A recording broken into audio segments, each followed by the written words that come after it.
Oh, we live, Stan. We are live, Menace. Welcome to Look at. episode 73. Sorry, I'm over here in the Menace cave. Oh Lord, How are you today?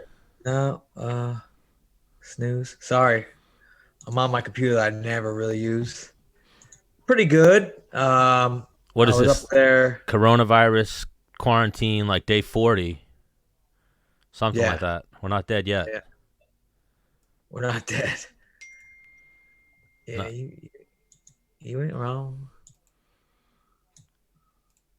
So, how's things? Things are going pretty good. We're doing it. Was today the first day you had the boys in a minute? No, I had them over this weekend. I wasn't able to see them for a little bit because of everything going on. A couple Um, days? yeah. Well, no, it was like I didn't get to see my boys for like, 2 weeks? yeah, it's wild. Was that the longest break you've ever had from them? Yeah, it might have been. Let's put up a cool picture that's just sitting on my stuff. What's a cool picture? I don't. I just make it look neat. If you look down. All right, so I sent Jake an invite. It's up to you if you want to let him know that he's invited. Okay. Well, I mean, he'll probably get it. Well. Oh, you just asked him for his email, so he might be waiting for an email. But yes, we had Chael Sonnen scheduled. He had a little bit of a family emergency at the moment. Yeah, We don't ask questions. We let people handle their family business, especially in these times. for sure. But hopefully everything's okay, and we'll definitely get Chael on again in the future. He's been very receptive to Menace and the Man because, as it turns out, he's a big Menace fan. I mean, do you blame him? No, and I think he had a lot of fun when he came on here with us. Oh, we have a ball. Yeah, like I listen to MMA shows. Like I know you don't really as a fighter, you never listen to your own interviews. You don't really listen to MMA shows and shit, but I listen to a lot of interviews and I've listened to a lot of Chael interviews, and we definitely went places with him a lot of people don't go. Yeah, little parent talk. Nobody sees Chael Sonnen's father side. Well, not only parent talk, we were just able to go places that you know, he was talking to, not saying I'm a fighter, but me, I'm knowledgeable about the sport, Wade and yourself, two people that he knows about, has probably interviewed and done a lot of shit with before. Yeah, You know how it is. yeah, dude. I mean, I got my face paint over here. Flat, I'm just trying to straighten up here a little bit. I just change the cameras around. What do you mean your face paint? Sometimes when I get on Call of Duty, I paint my face in war paint, and when I assassinate people. Hold on. I don't know why this thing just messed Yeah. up. We had 2 live viewers. Well, I was trying to share it, so I minimized it, and now it's fucking up. There we go. Now it's back. Is it back? I No. don't see anything yet. You have a black screen, right? Yeah.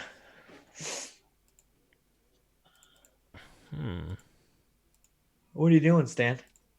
Why'd you get out of there? Now it's back. I don't know. It was fucking up for a second. Because I don't like the way every time I move the mouse, it's like showing where the mouse moves. You know what I'm saying? Is it still? Yeah. No, now it's not There showing. it is. We're No. back. Okay. We're back. Lost a viewer because you're fucking around. Well, I'm trying to share the show, so just give me a second. There we go. Only if you could talk and like do things at the same time. Who, me? I definitely can. Yeah. I just No, you never do. Whenever you do things, you like lock up. You're like, hold on.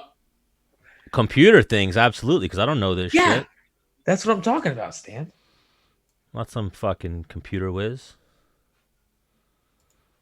It was pit. We should have tried to get Dequat on. Yeah. See, look, now it like Let him resized. into the computer. It definitely resized my whole thing now. Let me adjust this. Oh Lord. I had it all set up so that when a third person came in, we'd be good to go, but now it's all fucking up. Whoa, what did you just do? What'd I Oh, do? You know? I don't know. Okay, there it is. Well, I mean, obviously, what I'm watching on the Menace and the Man fan page is a little delayed. Oh, so you're seeing that little Yeah. aspect of it. Okay. What is it, like a 7-second, right? I don't have my stopwatch out, Stan. Well, even let's see. Do we have yeah, this thing's fucking annoying. I'm a whatchamacallit guy better. I prefer Skype over Zoom. Oh, is that right? Yeah, just because Skype doesn't do this, like all these adjustments and show the mouse like that moving.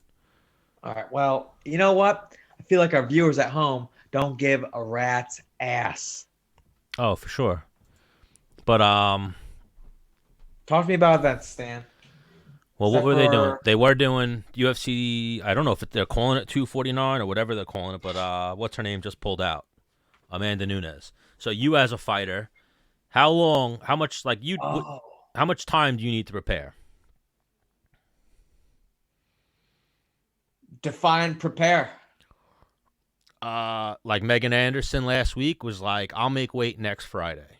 So she Right. doesn't really need. So there's the aspect of preparing for tactical combat, meaning like, all right, I'm watching tape, I'm drilling these drills and trying to hit them live against live opponents that don't know I'm trying to do to them.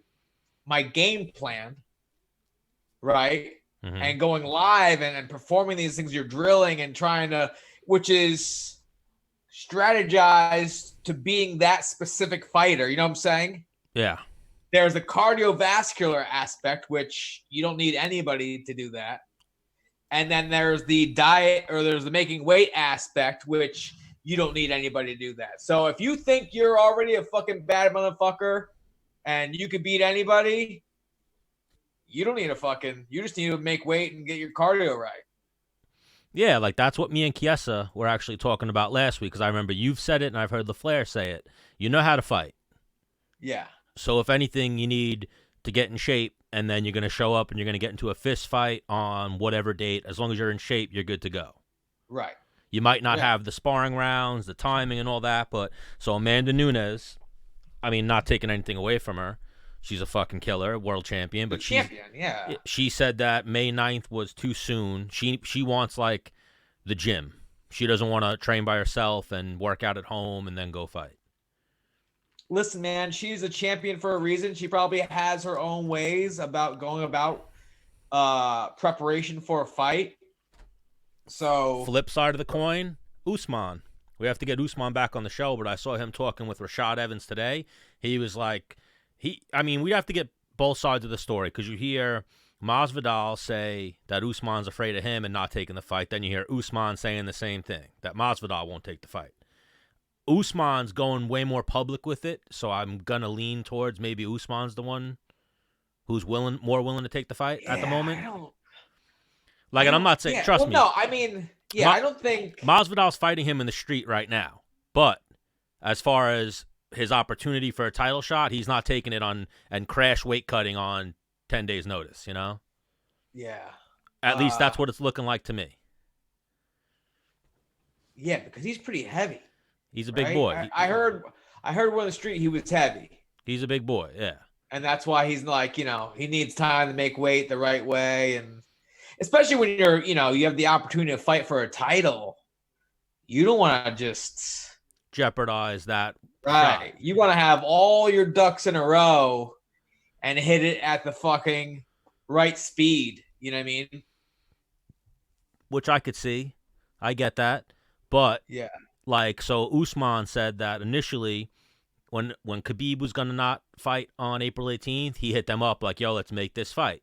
And then there was a lot of media back and forth and people saying like, oh, no, I accepted the fight. No, he won't accept the fight. And then they're both posting on social media about who won't accept the fight. But Usman's out doing interviews and saying publicly, I'll fight in 2 weeks.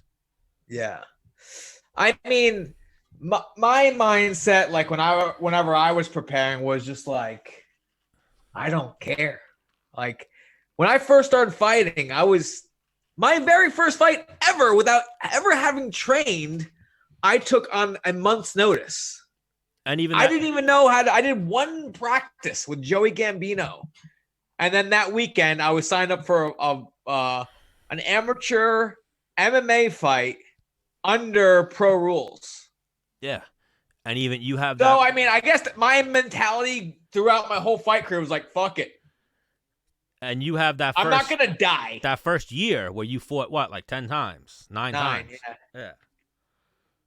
That is an I don't give a fuck attitude. Yeah.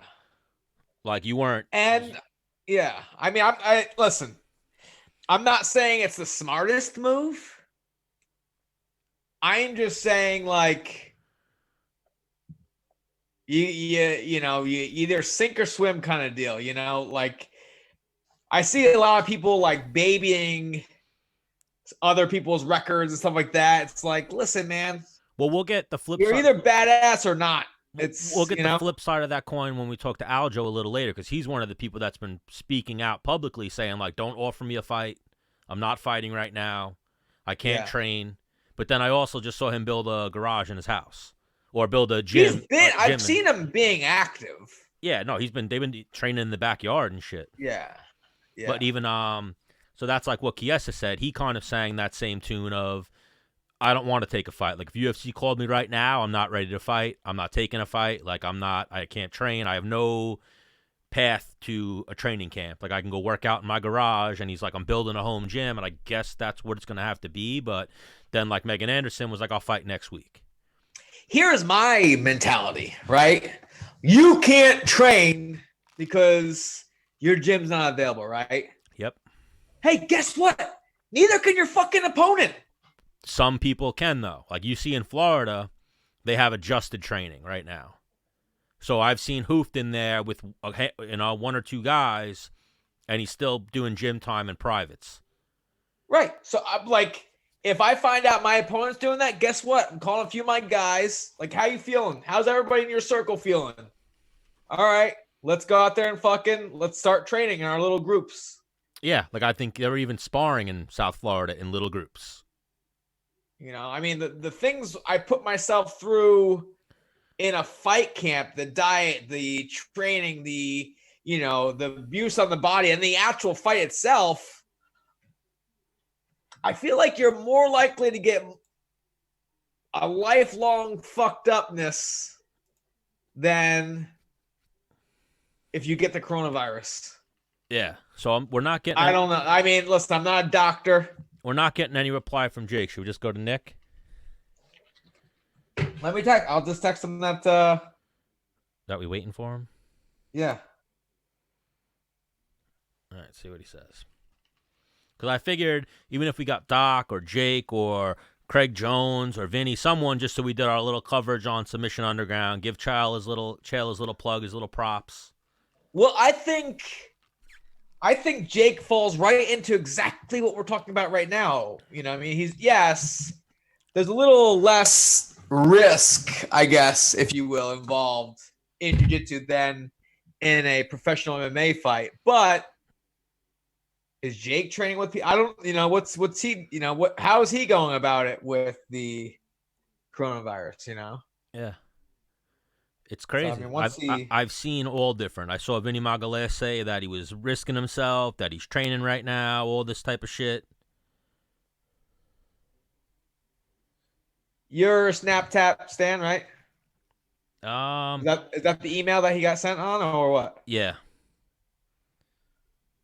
I believe so. No, it would be the man at Menace and The Man. Okay, well then that's pretty self-explanatory. Yeah. He should understand what's but we'll give him a few minutes. Well, I just don't want to get backed up and double booked in spots, which we already kind of are at this point. Fuck it, have them both on. We have Zoom. We can have multiple guests on at the same time. Oh, I know, but then it's like, hey, we're playing like Hollywood Squares there with strangers then. But I guess we're talking. No, I think we could get some me and you would throw out, an idea or whatever. Well, we're talking fighting. We're talking the universal language of fighting. So yeah, absolutely. But So a lot of fighters right now are unsure of what's going on. They're all building home gyms, it seems. And then, like they said, there's some that are still training. You know that guy, he's competing at Submission Underground, the guy Richie Martinez, the boogeyman. He's facing Austin Vanderford. He got like a fine for training in his gym.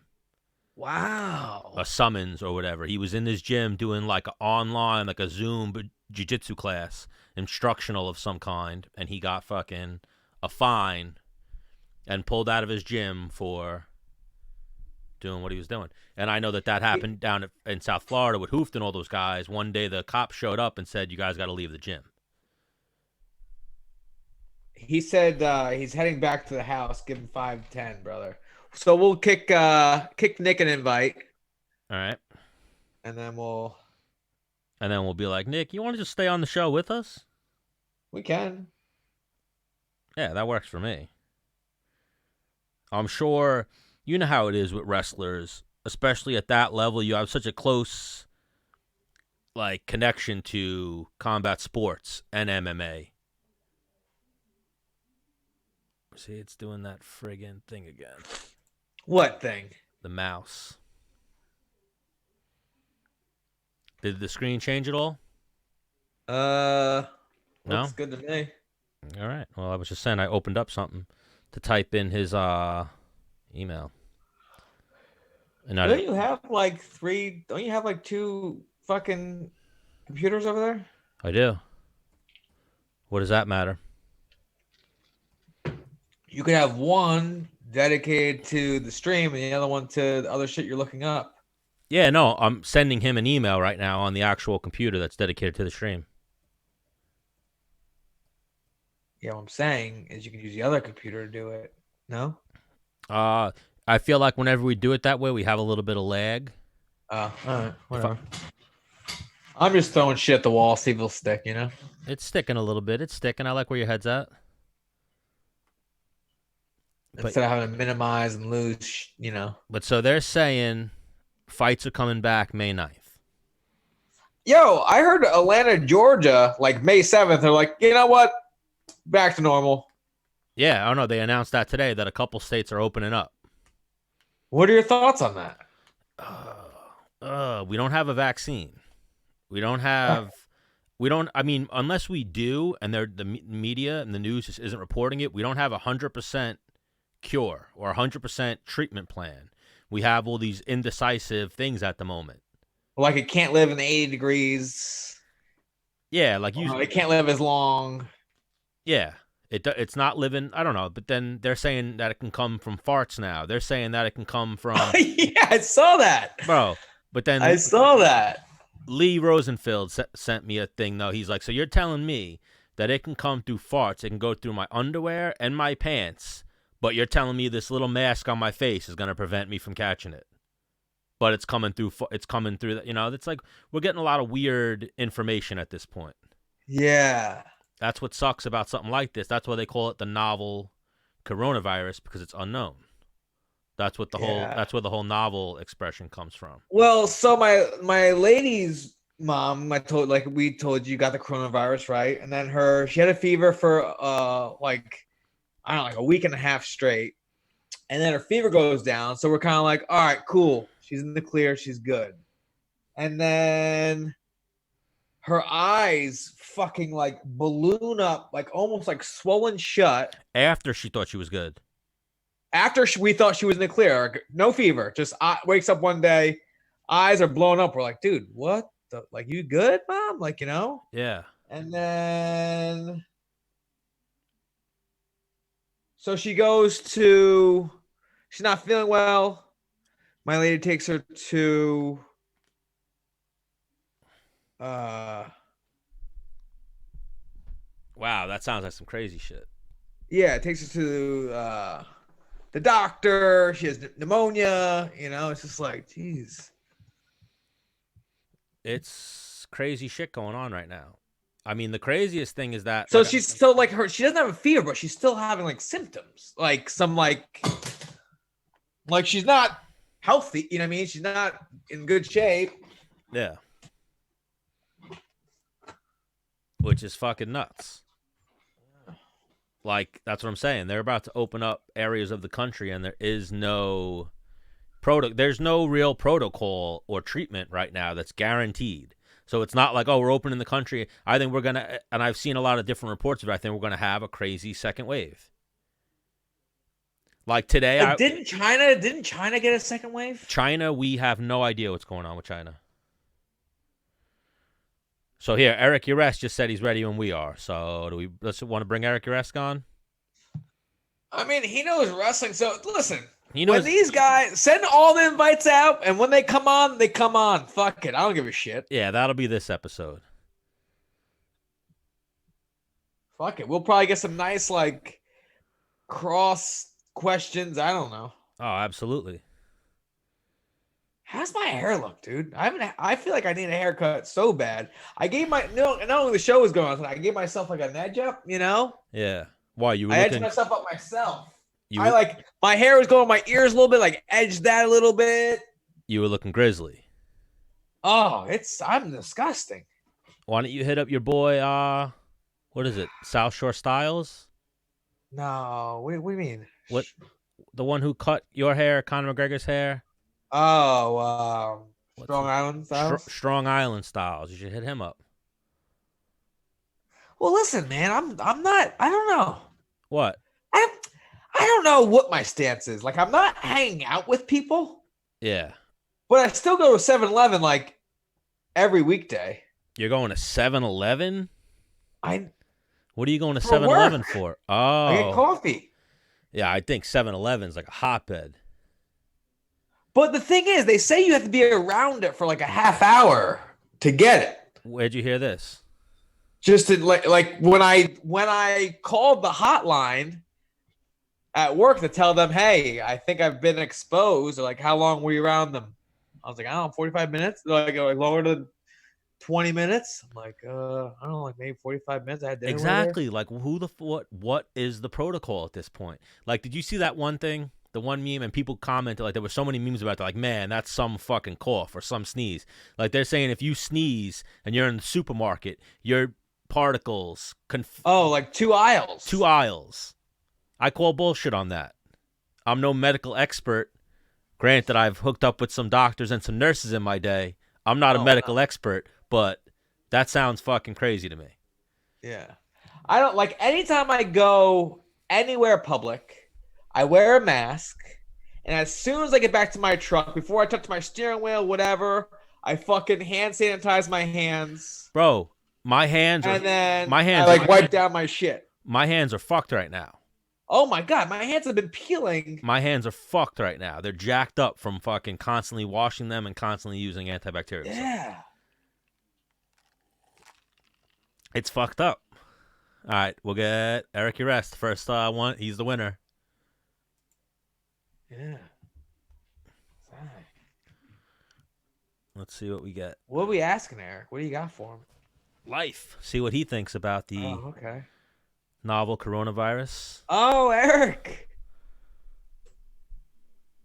Well, see, everyone, that's what it is with Zoom. Everyone has to come in, adjust their audio. It doesn't just let you hear right away. There we go. There we go. Hey, what's up, mate? What's happening? Eric Uresk, welcome back to Menace and The Man. Long time no see. Thanks for having me. Thank you for joining us. So we were obviously talking about the hot topic, the coronavirus. How are things out? You're in San Diego, right? Yes, San Diego, California, actually, I mean, from all reports, seems to be doing a better job than most places. And the rates of infection are quite low here compared to everywhere else. So, I don't know. I'm one of those people. I'm not bothered by much. You know, I'm bothered by the fact that I can't work regularly. But other than that, I mean, I got 2 big fights in 2 weeks with some of my guys, so that's like my main focus. And it's been stressful, but I'm making the most of it and learning what I can from the whole process and enjoying some of it, to be honest. And you know, there's some worries, obviously, about the future of of our sport and combat humanity. Sports. Yeah, humanity. If you care about that. Well, so real quick, let me cut you off, Eric. Eric's been on the Menace and The Man show before. Stan, give him a proper intro. Oh, he's an OG of the MMA game. You're now a coach at Alliance out in San Diego. You've been a coach there in the past. You've worked with a lot of top names in combat sports. And you used to train at, what was it, Phuket Top Team, you were a coach. Phuket Top Team, yep. And you're one of like the Long Island originals, if you will. Like one of the first guys around here that was doing MMA, combat sports back in the day. Yeah, one of the earlier, probably the second generation behind Sarah and Baroni generation, like right after those guys.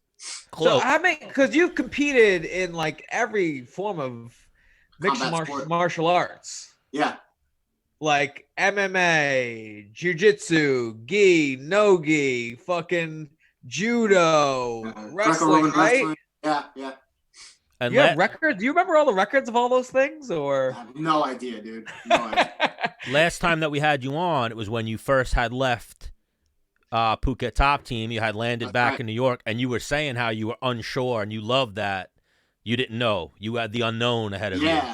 Yeah. So it's been a fucking wild ride, man. And I feel like I'm kind of back in that seat a little bit again. So in between there and then I got married. Congrats. Thank you. My wife just got her permission to work from the U.S. government yesterday, so that's been nice. She's from Singapore originally, so that's been its own adventure. And then kind of just figuring out where I fit in here. So I'm coaching at Alliance MMA, and I'm still trying to compete in some professional grappling events when they come around and when it makes sense for me. So I've got that stuff going on, and I'm just kind of enjoying life, man. I think last time I talked to you guys, I was so like, things were just like really, really in the air. And I got to tell you, like, even though I'm settled down, it still feels the same exact way. Yeah. You've always lived that nomad lifestyle though. Yeah. I don't know if I'll be anywhere forever. So, and then one of the best things that we had since the last time we had you on, we had a couple of guys, but mainly Jeremy Stevens was the one that we were like, oh, okay. He was like, no, you tell Eric Uresk, hit me up. I got a bed. Yeah. I got a room for him in my house. Yeah. It was crazy. Now I'm, one of Jeremy's main coaches ahead of his fight with Calvin, and so we got him and Dominic coming up in 2 weeks. Are they on the same card? Yeah, same card. Angela Hill's on that too? No, she'll be just shortly after, if not like 2 weeks after, I believe. Oh, because they haven't announced any of the fights, really. They announced the May 9th card. They haven't announced anything past that at this point. Yeah, well, there's some things in the making, I suppose. So maybe I gave you guys some information I'm not supposed to, whatever. Give us it all. Yeah. It's out there a little bit that they're they don't have they're not releasing the location, but I saw like obviously Dom trains year round, but I saw him like another coach from, I guess, Alliance or someone. He was like running. He had MMA gloves on, and his coach had mitts on, and they were like doing a run. So I guess they were running sprints and then stopping and doing mitt work. Oh, he's probably with J-Flow. He's probably with Justin Flores. That's Rhonda's judo coach. He is also a pretty good wrestling coach and mixes the judo and wrestling well together. And Dominic does some work with him, and he's a really good coach. So I think it was probably J-Flow. Yes, I've seen him. He works a little bit with Kat Zingano as well. Yeah, he works with quite a few females. Is Kat still out there at Alliance? No, hasn't been for quite some time. Oh, okay. She was there for a minute. You idiot. She was there for a little bit. Yeah, she was there for quite a while. Yeah. So she's even been training with Jessica Penne. Is Jessica Penne not at Alliance anymore? Jessica is there when she's training. I know she's got other business ventures going on and commentary and other kind of things, I think, that keep her occupied right now. So, well, they suspended her. She teaches jiu-jitsu at one of the schools, one of the Alliance affiliates. I'm not sure which one. Yeah, it's possible. That's possible. So which academy are you at? I'm at the main one in Chula Vista. Okay. So yeah, one thing I said to Menace when we were we had a little powwow phone call earlier. We were talking about how when UFC 249 got canceled, Jeremy Stevens, like, when Dana White did a live Instagram feed, Jeremy Stevens wrote, like, yo, Dana, me and Qatar spoke. We're both down. Set it up in your backyard. Yeah. Like, we're into this shit. Jeremy's a fighter. He'll fight anywhere. So he's, man, he looks real good. It's been a real fun process, just fixing some small things with him. And I think at the stage of the game he's in, and with most veterans, it's not going to be any revolutionary new concept. It's just been kind of doubling down on basics, really, and fine-tuning some things, and just, for me, getting to the root of some technical problems he might have been having prior to, and just kind of, playing with that stuff. And I like the finished product that we're coming out with now. So I think if all goes well, I think you're going to see a Jeremy Stephens that will be reminiscent of performances, like looks very similar to the way he looked against Gill, and some of his better performance. He's just moving really well right now, and has a lot of confidence coming behind him. He's in shape. So what are you working with him specifically? Because I know you're more of like a grappling based coach. Are you working on like wrestling and mat control with him? Are you working striking, or what? I work everything with Jeremy. I work, believe it or not, I do a lot of wrestling and grappling with him, but a lot of our work has been on the nuances of his striking. So I'm fairly so, mostly known for grappling and wrestling coaching, but I'm really into biomechanics, and so like fixing the way people move on their feet, especially striking related, because movement is movement. If you can move better, you'll fight better, particularly on your feet. And so, when did that become a thing? Sorry, because I remember you were living on Long Island for a little bit, and I was training with you every week, and then you went to Thailand. You came back with your girlfriend, and you and your lady were doing like some like different kind of like Conor McGregor-ish. The first time I seen like movement shit, I was like, that looks weird to me. Like, I don't know. Yeah, so the animal flow and mobility stuff is what my wife teaches for a living.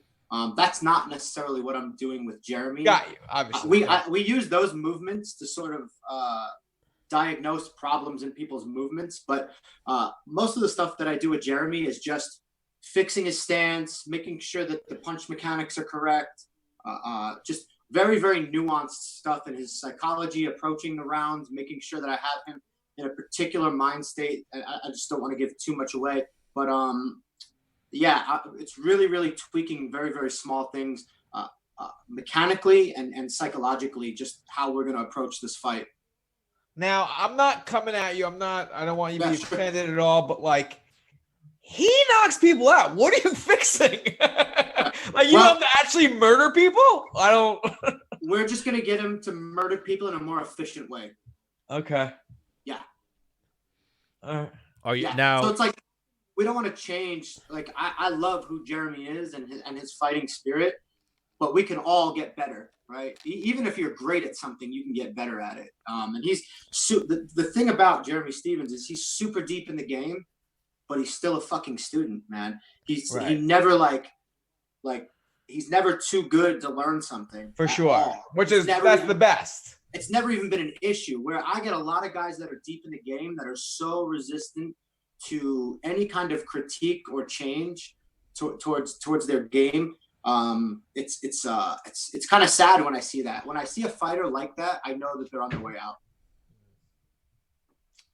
I mean, I would like to, I've always been a student of the game, but you had to have my respect. That's or you could be, even though, like, I've watched like amateur guys do something. I was like, oh, whoa, I like that. Like my one buddy, Al Jones, I was watching spar. He threw a right hook very low at a guy's knee. I was like, what the fuck? And then instantly came up with a left hook. It landed. And then he did it again, and it landed. I was like, what? And I would use it from time to time. It was just such a weird, I've never seen it. Does Al still train? No, I don't think so. I think he should have kept with it, but I think just he has kids. Actually, no, because before this whole quarantine thing went down, I followed him on Snapchat. He was making like cameos, if you will, appearances at Panza. Okay. Yeah, and was like putting up highlights of like what's to come of his old shit, and I was like, oh, he's having an itch for sure. Yeah, okay. That's cool. Oh, 100% itch. Like I used to help him get fights and shit for a minute. And the talent's there, just unfortunate luck, basically. Yeah, it happens sometimes. Yeah. Like he had one fight, he was fighting a tough kid from Rhode Island, Al was fucking him up, landing the leg kick, like tore the kid's knee apart, and then the kid just spit down on his mouthpiece and, threw the combo, and Al zigged when he should have zagged. Got hit with a combo, wound up getting a little TKO. He wasn't out. It was a little premature finish, but he did get rocked. And then after the fight, the kid could not walk, the kid that he was kicking. Yeah.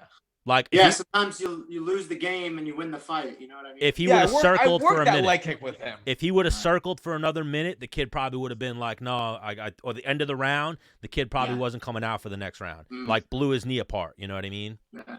It's a tough sport. It is, man. It is. I forgot you knew Al Jones. Yeah. Yeah. Hang on. Did you know Al Jones is older than me? Really? How old? Yeah. Is he older than you or the same age? No, he's like a year or two older than me. I was like, what? I could have sworn you were like 10 years younger than me. Yeah, he might be a year older because he's my age, and I believe you're like you're in 86, but I'm the beginning of 86. You're the end of 86. Yeah. Damn, I'm old as fuck. Yeah, you are. You're aging well, though. You don't look your age. Yeah, I'm you doing look all great. right. That's because my wife's young. How old are you now? 39. Yeah, and you never left the gym. No. I'm in the gym usually twice a day, most days. Yeah, and now are you and Jeremy and Cruz, are you guys getting time in the gym, or are you guys doing like the outside training? I'll leave that up to the imagination. I don't want to having some speakeasy training sessions and stuff like that. So yeah, we'll be prepared. Yeah, like I think what it is now is you can't just have people in the gym. Yeah. So like I've seen, like we were saying, I've seen Henry Hoof down in Florida. He's doing it with He's in there with like one or two guys. Yeah. We're getting our work in and we're prepared. We're being responsible, as responsible as we can be. But we'll definitely, all guys will be prepared. Can Dominick Cruz beat Henry Cejudo? Man, I'm so optimistic about this fight, and I know, like as a coach, like I'm biased, obviously, right? Right. I'm preparing the guy, but I love the style matchup. I love the thing about Dominick, and you could take the Cody fight and I guess look at it however you want to look at it. Was it 100% Dominick Cruz? Dominick probably wouldn't say 100% no, it wasn't. I know for a fact it wasn't. Whether that fight would have been any different, I don't know, right? But that's a way different style matchup than Henry, right? So Henry's so removed and. Oh, hold on. We're having a little. Can you see us and hear us? You're good? Yeah, I'm good. Oh, you just started going in and out a little bit, but you're good now. Sorry. I think Henry's so good at what he does, but I think Dominick presents the perfect problems to capitalize on where Henry's strong. Hello? Can you guys hear me? Yep. Yeah. Because the thing is where I could see this fight being very interesting is that Dominick Cruz has a fucking shit ton of movement, and it's like you would have to watch. There's actually like YouTube videos on like his movements and why he does things and but like watching that and then reacting to are two fucking different things. Real big differences, man. Let me like I could watch it for 3 days straight. Only that video. All right, he does this when he does this, and then he could be in front of me, and bet you a lot of that shit's gonna make your body naturally react to what he wants you to react to. Yeah, I'd say you're correct. It's so there's that, right? And then Dominick Cruz is a hard motherfucker to take down anyways. Mm-hmm. And then you got to hold him down. That the thing is, you might be able to take him down, but you got to hold him down, right? You got to hold him down. And the thing about Dominick is, and this is where it'll be interesting. You got to outwork Dominick, right? And man, is he hard to outwork. Mm-hmm. He is a hard fucking guy to outwork. And look, I mean, you can judge him off his last fight, which was a long, long time ago. He's been out for a long time. I mean, say what you want. He came back in that first fight with TJ, and however you saw that fight, it's a brilliant performance to come off a 4-year layoff straight into a title fight with the PED allegations aside or facts at this point aside.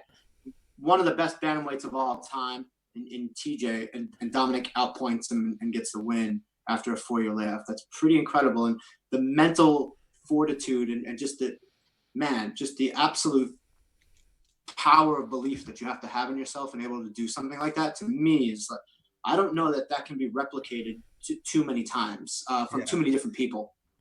Yeah. Yes. So I think you have pros and cons to both those things, right? So I told you some pros already in terms of, in Dom's favors, in terms of his movement. He wrestles he can wrestle, you know what I mean? You said he's hard to take down, and he's a hard fucking worker. Like, you can't out him, if you will. Yeah. But what a lot of people are probably thinking, and what I'm kind of thinking, is like, he's got shit knees, which means he can't train as hard as he once has. Time is not on his side. He's been out, for so long, you know what I mean? Which it's a double-edged sword, because when you've been out for a very long time, I think you kind of can contest this a little bit, like, you get this fucking hunger back, and you start missing things that, like, you thought you never would miss. Yeah. And I think that they were like, title shot. He was like, ooh, you know what? I am feeling good enough for this. Well, he gets up. I think the thing about Dominick, right? And think about this. How many guys, and take the financial motive out of it, right?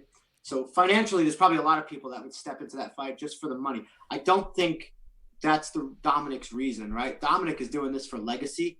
And, like, how many guys are willing to come off another huge layoff right to the best guy in the fucking 2 divisions, right? So to fight the best guy in 2 divisions after this, and this isn't the first time he's done this. He's done this before, you know? So, like, he knows he can do it. He knows he can have a long time off. He's so mentally strong. He doesn't allow himself to believe in ring rust. He doesn't give himself any excuses or any outs. And so that's not just going to guarantee him a victory, right? Absolutely. Like, Henry should be favored in this fight if you're looking at paper and just, he's been more active, and he's got obviously the accolades behind him, and he's done some really incredible things in 2 divisions. But this is Dominick Cruz that is healthy, and pretty fucking determined, man. And just don't be surprised. By all means, put your money where you think it's smart, but do not be surprised when Dominick pulls off another huge upset and wins his 3rd title. Stylistically, they're made for each other. Henry stalks people down and goes forward. Dominick's a counterpuncher. Like, even we had Michael Chiesa on last episode, or I was talking to Michael Chiesa, and he said that he had some intel from Dominick Cruz, who is long overdue to come on Menace and the Man. We'll have to work that out one day. But he said Tell him I sent for him. He said that Dom shouldn't have even been in that fight versus Cody Garbrandt. Like, and even now you're seeing he hasn't fought in 3 years, so he definitely had some shit going on physically. He hadn't fought in years, or fought once in a couple years, and then that one fight he did was what's his name? Mizugaki. Yeah, so he had like a break, then a fight, then more injuries, then he fought 3 times in 1 year. So 3 hard training camps. I know he had, what is it called? Plantar fasciitis. Yeah, it was tearing the bottom of his feet up pretty bad. Yeah, so he had a lot of shit going on. So now he's just really well rested. And he's still young. He's not, what is he? I think he's like 33 or 34. 34, I want to say. Maybe 30. I think just turned 34 in March. Yeah, even if we're wrong and we say he's 35, you're not that old yet. You're not there, he still physically can probably do some shit. Yeah. Yeah, but he's in that era with Aldo, Faber, and Chad Mendes and Joseph Benavidez. Yeah. Where all those guys were at title contention, but they just fucking can't get it. It's just like, they used up their rounds, if you will. Cruz had it, though. Cruz was the guy. He beat all those guys you just mentioned. Except for Aldo. He beat Aldo. He didn't beat Aldo, but that's because they never fought. I think stylistically. He didn't beat Chad Mendez. No, he didn't. Different divisions. I know that. But that's why I'm fucking with Stan. I heard Alpha Male. He beat everyone from Alpha Male that he fought. Yeah, up until Cody. Except for Cody. Yeah. That's not what I'm saying, is like the elites of that era have those older guys used up their miles. Yes. So here we have Nick. We have Nick. Well, we're gonna find out. We're gonna find out. Yeah, we're gonna find out. Hopefully, hopefully. Eric, have you ever heard of, how do you pronounce his name, Menace? I don't. Nick, we always call him Gwiz. Gwiazdowski. Gwiazdowski, the yes, Gwiazdowski. Yeah, he's a world bronze medalist, I believe. Would you like to? Kid's nasty. He's about to come on the show. You want to? Wrestler? Yeah. You want to stay yeah, on? love to, man. I'm a fan. All right, we'll bring him in. But yeah, I was telling Menace, and I was telling Michael Chiesa, I'm a huge Dominick Cruz fan. He's probably my favorite fighter. Right on. Like, but back in the day and just over the years, he's one of my favorites. What do we have? We have Nick's balls. Oh, there we go. Now we got his head. With his balls. No, that's my legs. Yeah. Let me see those things, dude. You want me to go back to my legs? Let me see those. Let me see. No, I want to Would see you your like balls, that? dude. Come on. There it is. Sticker mule. Wow. Wow. What's going on, guys? Just How are hanging you? out. Nick, how do you pronounce that last name? That's a tough one. Wazowski. Gwiazdowski, yeah. Gwiazdowski. So Nick I drop out the day. Nick Gwiazdowski, welcome to Menace and the Man. That's our boy Eric Uresk. You know Menace, Stan the Man, and now we finally are joined by Stan the Man and Eric. How's it going? by Eric the gentleman. Now what's the nickname? It's Gwiz? Gwiz works, yeah. All right, so we'll go with Gwiz. I was looking. I've never actually looked in my spam folder on Gmail. I thought everything shows up like under the ads and stuff like that. So Oh, your porn showed up on there? I was like, how do you find your spam? And I saw it and I was like, oh shit, you emailed me 20 minutes ago. Yeah, I I sent didn't you. think it'd be spam. Like I figured it was legit email and stuff. No, So you know what could it be is? dangerous, so. If you never exchanged an email with the person, that's usually how it goes. It goes into your spam Lesson folder. learned. Yep, now you know. So real quick, You guys are weird, dangerous Stan people. gave Eric an intro. I'm gonna give Nick the intro. What was it? You were a bronze medalist, world medalist. Was that last year? 2 years ago. Not last year, 2 years ago. 2 17 years and ago. 18. And then 2017 the way I and 18, yeah. know Nick is me and him went to the same wrestling club in Albany, New York, Journeyman Wrestling. Yes, So many years ago. Yeah, so I think I was in college. I came back to, get back to the club a little bit, and you were like a sophomore or a junior. Yeah, probably either sophomore or junior, yeah. And I think it was when you were just starting fighting, maybe. Or maybe you were at Bloomsburg somewhere in there. it might have been.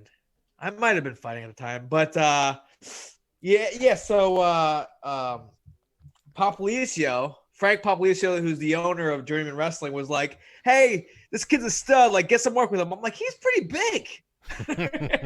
But I just got in there and fucking pulled on his head for fucking as long as I could. We had a pretty good go. And then we became buds, and I watched him throughout the rest of his high school career, like crushing it. And then he started wrestling for what was it? Binghamton first. Oh, you're at Binghamton first, and then you went to you followed Pat. Yeah, went to NC State with Pat. Yep. Did you go to Binghamton because Pat Popolicio was at Binghamton? Yeah, he was there for 1 year when I was there. Got you. And then he left, and you followed him to NC State, became a national champion, and then twice, and then Your introduction. your what's intro funny is sucks, Menace. That was a horrible intro. you. You're like asking He's him a for the badass details. fucking wrestler on the Olympic ladder who you qualified for the 2020 Olympics that are now canceled, right? Yeah. That was a better intro. I mean, I wanted to get you on here and talk about that, man. How the fuck your first Olympics you ever qualify for? Like, hey, your whole life's work, yeah, we're gonna cancel it. Yeah, so it kind of how'd it go? Like I qualified the weight class.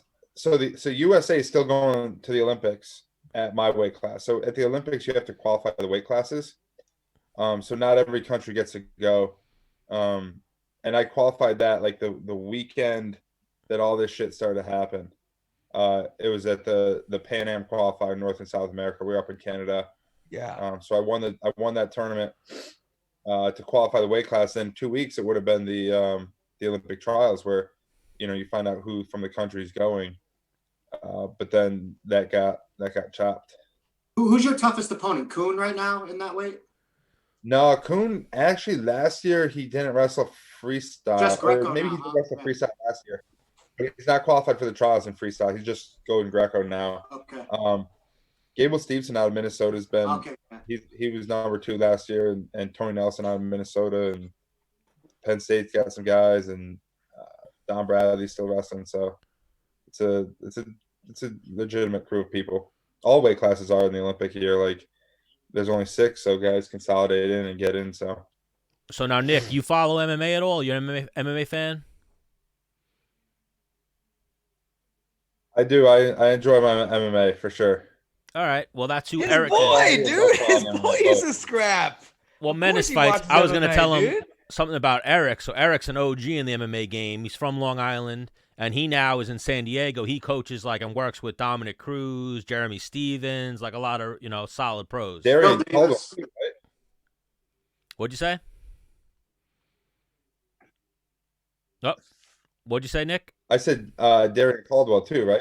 Yeah, Darren used to be out there. Is that where- He's gone back to his original gym in California. But we also got Phil Davis, another stud wrestler. Right. Okay, yeah. Phil. Yeah. When was Phil's last fight? Bellator? I know Bellator. that, but when? Not long ago. Not too long ago. But even, and he's like a staple at Alliance, Phil Davis. Yeah. Yep. It's almost, you don't realize how involved he is with the gym, but then I see him constantly, he's almost in everyone's video. Everyone who posts a video on social media, Phil Davis is in the background. Yeah. Phil Davis is actually one of the people I spoke to when I started getting into fighting. Hey, man, see you're fighting. And my mom knows your dad, and what's up, dude? What do you think? He's like, yeah, come on down to Nitty Lions MMA or whatever. Wait, Yeah, he was in Pennsylvania probably at the time. your mom? Yeah, he was. Your mom really knows his dad Yeah. from PA? Yep. Okay, Yeah. I like that. But yeah, Phil Me Davis and is a Phil. stud. We gotta get Phil on the fucking show. My last fight, I saw Phil in the locker. I'm like, dude, we need to get you on the show. He's like, dude, for sure. So from Alliance, we've had on Eric, we've had on Jessica, we've had on Angela Hill a few times, we've had on Jessica a few times. We've Joey had Beltran. Joey was amazing. We love Joey. We got to get Joey back on. We've had on Joey actually sang your praises as well and had some funny stories. And then we had Jeremy on. So yeah, we got to get Dom on. I know you said Katzengano's not there anymore, but Katzengano's So someone need to get the her list. on. Phil Take Davis. Miles Jury I'd love to get on too. I really want to get Del Fiero, but I don't. He doesn't do interviews, right? He's tough to get on camera.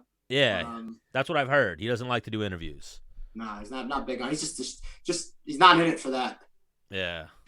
You know what I mean? He's one of them guys. What is Nick gonna get into fighting when he's done wrestling? That's what I'm curious about. I'm a huge wrestling he stole my question. Yeah. I don't know. It looks fun. It looks enjoyable, but I just don't know if that's something I want to do. A couple months ago, when the UFC was here in Raleigh, I had tickets to it. We went, watched. A couple of guys worked out in our wrestling room beforehand. I'm like, I don't think this would be too hard to start to pick up and learn, which I don't want people to think I'm taking away from those guys. I think it's definitely when you're at the elite level, it's an elite skill. It's a rite of passage for a wrestler. When you're done competing in wrestling, you go, you know what? This MMA thing's still here. I still want to compete. Maybe I'll try this shit Dude, out. especially at heavyweight, the way he moves really well for a big guy. Oh my god! He would fuck people up at heavyweight. That's for what sure. I was thinking the same thing. For example, stuff like that. I will admit it is very intriguing. Just to give it a go, and almost I don't know, Askren did it a little bit, but just do it for a couple years, and then, of course, you say a couple years, and then it turns into 10 years. But just do it for a certain amount of time and see what you get out of it. Whether it's a lot of money, or just to kind of test yourself in a different field. But it interests me, but at the same time, there's other things I'd like to do too. So I really don't know. I'm still like, I'm 27 now. But I'm in good shape. Nothing hurts on me or anything. It's just if I want to keep wrestling, or if I want to, learn MMA, or if I want to enter the real world in some other aspect. Yeah, because the thing, like for me personally, when I got into MMA, it was wrestling kind of got taken away from me. I knocked up a chick that I thought would have my kid, but I really didn't knock her up. It really wasn't my kid. So whatever, that happened, and then that cleared up. And then I just needed an outlet. I had this like chip in my shoulder, because when you're wrestling and someone looks at you in the bar, you're like, dude, I'll fucking double leg you and fucking kill you. Like, you don't even like kick rocks, But I remember like not training and not competing. I'm like, what the fuck are you looking at? Like, you us? And then when I started training again, it was gone, Like they thought you were washed up. And the thing is, at the time, it was just like, I'm just going to do it for fun, just for something to do. And then I started smashing everybody in the gym. And I'm like, what? You compete? Oh, okay. And then I started competing. I'm like, wait, you can get paid? And then I start, and then, 10 years, then I'm retiring from the UFC, so. Yeah, like when you show up with a wrestling background, day one, you're a blue belt, purple belt. And you're gonna give problems to good guys. No, he is clearly an elite athlete. So someone like Eric, if he steps into Eric's gym, Eric's like, oh, I'm going to give this guy the attention he needs. I know I can mold this guy into a goddamn killer. Doors open, man. Yeah, that's the thing. I don't want to sound rude when I say this, but I feel like so many people that go into MMA with almost no I don't want to say professional sports background, but like high level athletic background, then there's so many things that like I see happen in UFC or Bellator or other fighting outlets. Like, how does that happen? How are you not like prepared, like either physically, or how do these things happen if like guys getting tired?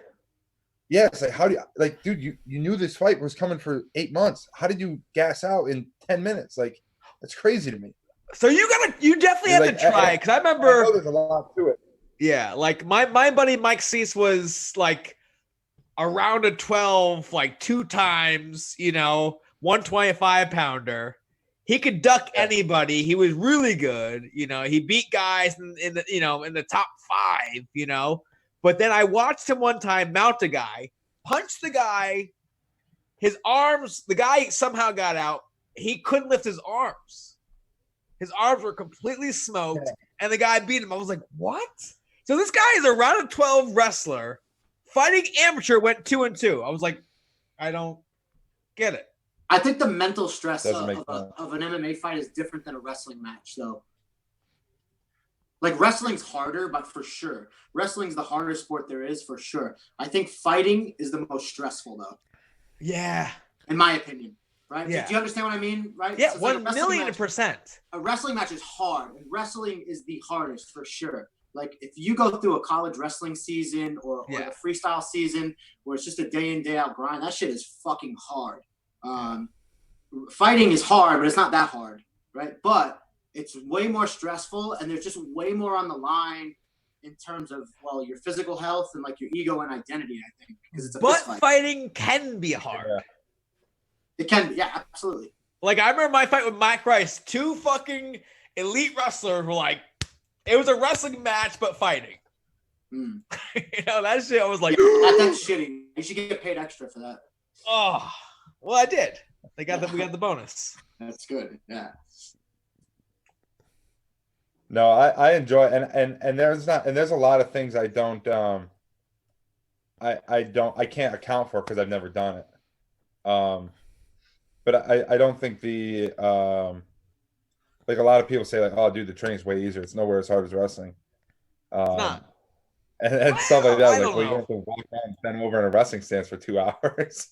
Yeah, but it becomes, what's hard about MMA is like wrestling. You just wrestle every day, where you just get so conditioned to wrestling that you could fucking you can do it like with your eyes closed, you know. And then with MMA, it's like, where do I put? It's like MMA. You have too many tools to learn. Well, no, you have 4 buckets. Where do you put all your rice? You can't fill every bucket to the top. Yep. Where do you put your rice evenly, you know, for you to have the best? So it's a weird. The most in each bucket possible. Yeah. Yeah, because if you don't spread that rice equally, you're going to have a weakness somewhere. I have a theory about that in training wise that I start to do with guys now. If you're not in fight camp, like fight camp, you're putting everything together. But if you're not in fight camp, I think you should be periodizing your training, like heavily focused on like boxing or heavily focused on grappling for blocks of like 3 to 4 or 5 weeks at a time, so that you can really build those individual skill sets and then have a cycle where you put everything together. And I think that's the way to get the best at each individual thing. You can't stay awesome at everything all the time, but you can build the individual skill sets by making an in-depth study at them.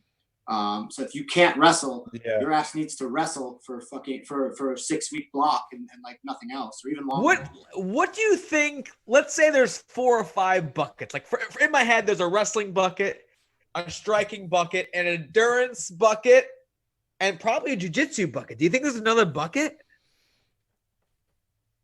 I kind of had the boxing, kickboxing, wrestling, jiu-jitsu. Those are my buckets. Boxing and kickboxing go hand in hand. What do you mean? Not really. Can you fucking inflict pain on the guy? Nah, you can either you have good hands, or you have no. You can separate the two if you want to. No boxing, just kickboxing. Because I've watched kickboxers just throw hands before. Okay, so you're saying kickboxing, Muay Thai, wrestling, jiu-jitsu, but even then, I'm saying the same way. Striking. Wait. I'm saying striking. Striking. The same way we're combining striking, we can combine grappling. Yeah, but you can't. I'm saying wrestling is taking the fucking guy down to the ground. So you can put like wrestling and jiu-jitsu and control. But wrestling is also riding. Yes, but I'm talking about jiu-jitsu in terms of like breaking limbs and choking people unconscious. Sure. That's so you're saying yes, they can be kind of mixed a little bit, but because you can drill submissions all day, and you know what I mean, and off your back. So you're saying how many buckets exist? I'm gonna say 4. There's like strength and conditioning. There's submissions. There's striking, and then there's takedowns. Right? I think I didn't give like real like wrestling. The only thing on that is the two things on what Eric said with his periodization of training. I agree with that, because when you learn skills, you spend a lot of time learning skills, and you can go away from that skill, and your brain is still working to figure out how that skill is executed. Like, you may not have the footwork or the hands or the correct technique. It may feel very weird for a time, and then you go away from that move and come back to it weeks, months, however long later, and you start doing it, you're like, wow, this actually feels pretty good. Mm-hmm. It's something I've recognized a lot in my wrestling, and I've read about it in a couple different books, where like your brain is still in the back of your mind, you're not thinking about it, but still trying to figure out how that works and what it can do to figure out and make it work. So that time off, even though you're not doing the move regularly, you're still getting better at it in a way, just because your brain found this problem and it's trying to figure it out. But as for the other bucket, you say the strength and conditioning and endurance, I feel like maybe that should always be there. I don't know. That's in every bucket. No. Hang on. You can attack that bucket by itself, but sometimes you can fill that bucket by doing the other 3 buckets hard. Yes. Like, if you lift and those things, I think that should always be there, just because that's kind of like your maintenance and staying healthy. Yeah, but hang on, Nick. From being in there, sometimes I'm like, man, I don't fucking feel like lifting right now because I have to spar later, and I want my sparring to be fucking on point. So there's this weird. Well, even Nick. Long story short, Eric's out in California, San Diego. He's waiting to train you whenever you're ready to get your first fight in. Me and Menace are starting to put on shows, and we talked to Eric about maybe coming in and competing. So we'll do your first amateur fight. You get 1 or 2 amateur fights with us, then you go pro, or you just go pro. If I'm fighting amateur, it's going to be with Cage Wars up in Schenectady. No, come down to New York City. Whoa! I mean, hang on. I mean, do 1 and 1. 1 with Cage Wars, 1 with us. Hang on. I'll throw a goddamn promotion up in Schenectady for him. He wants to be in his hometown, dude. He'll sell that mother out. Dude, they got a good promotion up there. That's been selling out. Cage Wars is great. Cage Wars is a great amateur promotion. I've seen a lot about them, and they have the northern New York State on lock. Yeah, my buddy Tommy Marcelino is an owner in it. And I went to one of their shows, and it was like, I don't know, the casino was sold out, so it was maybe 1,000, 2,000 people ish in the ballroom, and it was like there's some trashy fans, a couple strippers I was gonna say trashy girls. Oh, those are my favorite. Yeah, it was a great show. I had a hell of a time. There was an illegal knee to a grounded opponent. There was a couple big knockouts. That's what I want to see in my amateur MMA. I want to see a guy, get gassed out and then come back. I want to see a guy get his ass beat the whole time and then, land a big strike. That's what I enjoy watching. It may not be great technical fighting, but it's good entertainment value. So we've had Bo Nickel on the show. He's going into MMA when he's done wrestling. That's a problem. Nick Piccinini just decided he's going to AKA. He's getting into MMA after his wrestling career. So it's a rite of passage for wrestlers. Let's get an Olympic medal first, though. I'd like to see him get an Olympic medal first because he 100% can. Yeah. That's a big deal. I'm with you with that. Yeah. So after you get that Olympic gold, MMA is waiting for you. Well, hang on, real quick, Nick, what the fuck is going on in the OTC right now? Where I remember, when I was coming up through high school and even in college, we weren't going to tournaments and dominating like we are now. You're on the podium for first. I mean, we got we're 4 or 5 weight classes. We're on the podium hard, if not taking first. I'm like, dude, what the fuck are they doing over there? Yeah, we won Worlds a few years ago. Yeah. Yeah, it's going on at the universities with the regional training center model that's out there, with the universities having clubs and donors supporting the athletes. And more volume of guys? A volume, but also your quality of guys. Now your top level guys, if you want to make money in the sport, you don't have to be an assistant coach anymore. So here, Menace, I'm sorry to interrupt you, Nick. Yeah, send them. Bring them in. Aljamain and Jake Ellenberger just showed up on our thing. Do we just bring them in, throw a party here? Yep. Can I ask a question real quick before? Yep, go for it. Has the training methodology changed too? Because it seems like we used to have the Dan Gable, kill yourself every day, and guys were just burning out real fast. Whereas it seems like guys. Hang on, can you read? I want to get those other 2 guys in there. I want to tell them the topic, and then I want them to have input on the same. That's a great question. Yeah. Bring them in, Stan. They're coming. There he is. Who we got here? What are all those containers behind you? G Fuel. Aljo. Yo. Aljo, what's up, big dog? What up, fellas? Do you know the Olympian down here, Nick Gwiazdowski? I put the D in there. Hey, it's a holiday. We're celebrating on this side. Oh, Jake Ellenberger. Do you know Rick? Wait, that's Jake? Gwiazdowski. Yeah, we got the gang in here, dude. Hang on. So he's qualified for the 2020 Olympics. Obviously got canned. Team USA is fucking crushing it right now.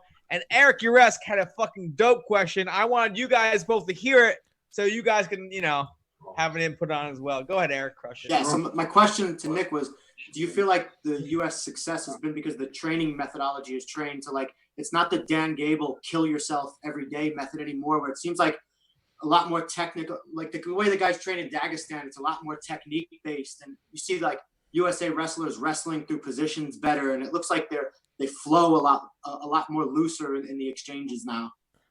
Yeah, I have a couple theories on that. So I think yes, with everything, we're much smarter in our training now, and we have our better athletes are staying in the sport longer. Our development at younger ages is far higher, so we're sending guys consistently to the cadet world championships, the juniors, the U23s, and they're winning medals. So those guys are coming up through and either at the senior level or pushing the senior level. But then the other part was the rules that they are now, the 2-3 minute periods. Right. This is like the best possible rule set for us. This rule set is very fair, and it matches our style of wrestling well. It takes the official out of it for the most part. So it's a combination of things, but those are kind of my biggest things. And just like all sports, like people are getting smarter in their training. You know, you realize you don't have to go for. I rarely have practices that are 2 hours. You know, my norm practice is an hour 30, hour 35, whistle to whistle.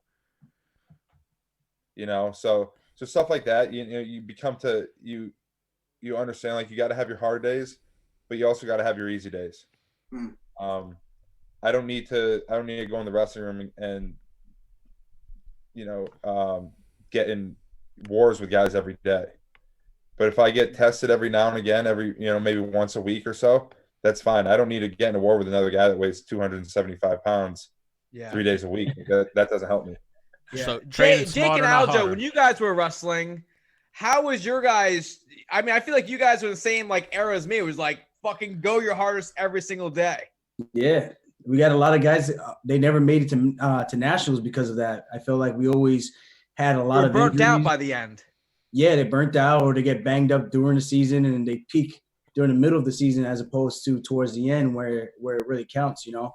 And obviously, like Nick said, you have to have those hard days. You have to push yourself and test yourself mentally when you get in those tough situations and those matches. But at the end of the day, even like for MMA, like now you see a lot more guys doing touch sparring, kind of like the Thais do it, as opposed to just beating the crap out of each other. Guys still beat the crap out of each other on a regular basis, but because me and you've done both. We've done touch. Let's move around. Let's work.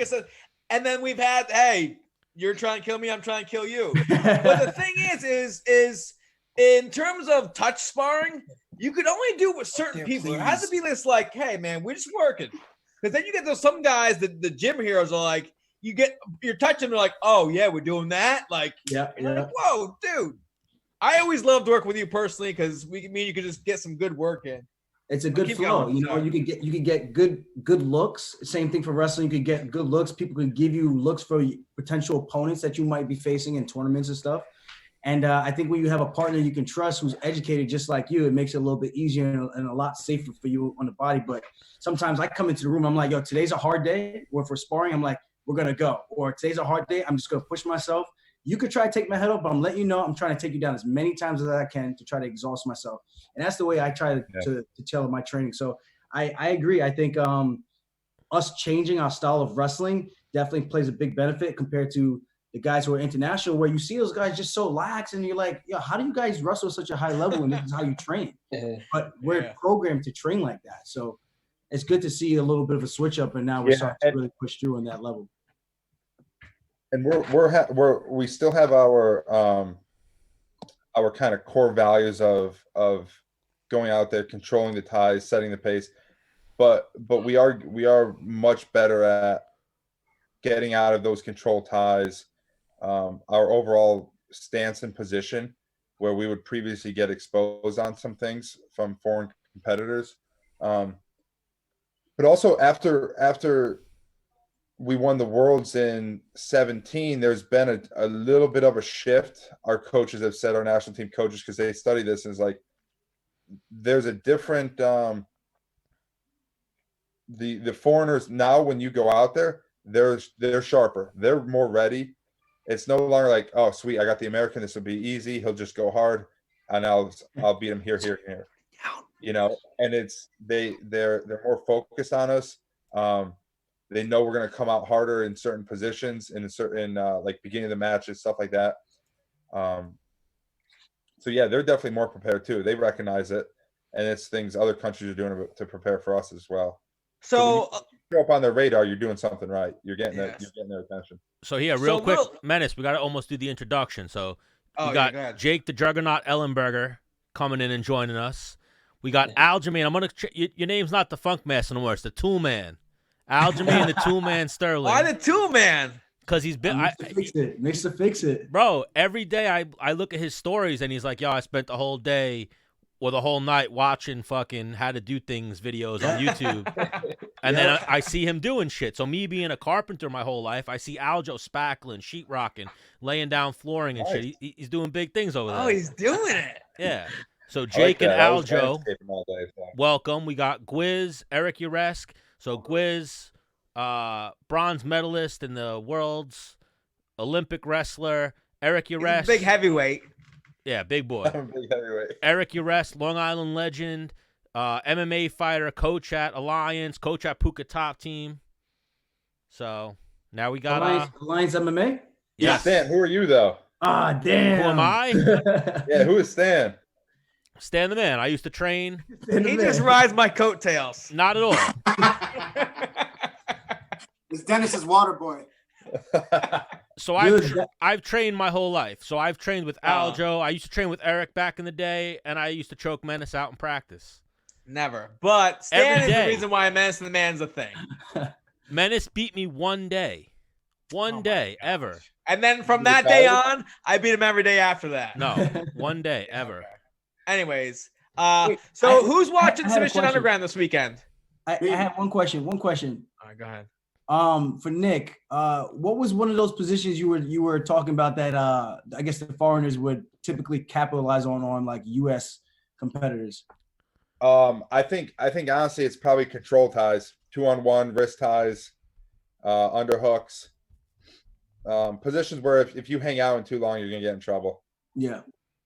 Those type of things, and we've been getting a lot better. And I don't know, it still happens to me. When I wrestled in December, I got my ass kicked. I let a guy leave an underhook in too long, and blew the match open. Now, real quick, like I got another that, question, Nick. Yo. Obviously I didn't wrestle on your level, but I wrestled some international. I never locked hands with an opponent like this. I see like those Russians doing all the a lot of guys in like these like mercy hand ties. I would always grab wrists. Yeah, I see this a lot with you guys.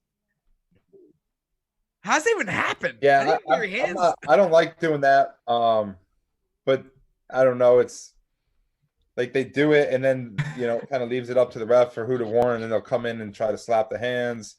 And then while they're doing that, they're plotting to do some other shit. Because they use it as as a pull down, right? They're up to something.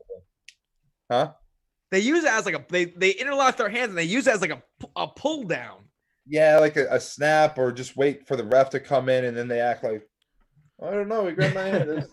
Point at him like, dude, you're full of shit. But anyways, this weekend is Submission Underground, and my main man, the homie, Jake Ellenberger, is competing. Oh, no way. Yeah. Is that a forehead scratch I see, Jake? He's training. Is that from training or a kid did that? Cut a fingernail across the forehead, so I get banged up. I get more banged up wrestling than I do any MMA sparring training. Just wrestling, grappling, I get way more jacked up.